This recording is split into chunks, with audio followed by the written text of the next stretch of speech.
কি পাখির বাচ্চা আসেনি? বন্টিয়া না, কয়টা আছে বাচ্চা?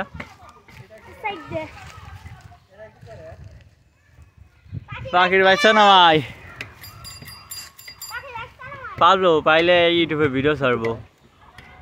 তো সব করে নামানোর দরকার নাই, ওর মা কান্দাকাটি করবে না, একটা নামাইয়া বুঝছো, আর সব করে দিও, তোর মা টের না পায় যে কোনো বাচ্চা হেন থেকে গেছে, বুঝছো? বাচ্চা কি চাও চাও করিনি? তুমি পারবা? হাত ঢুকিনি, দেখো তো না না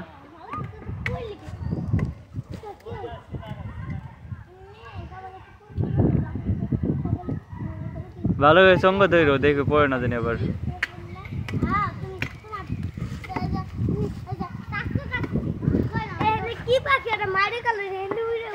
এই যে লাম পক্ষী আছে।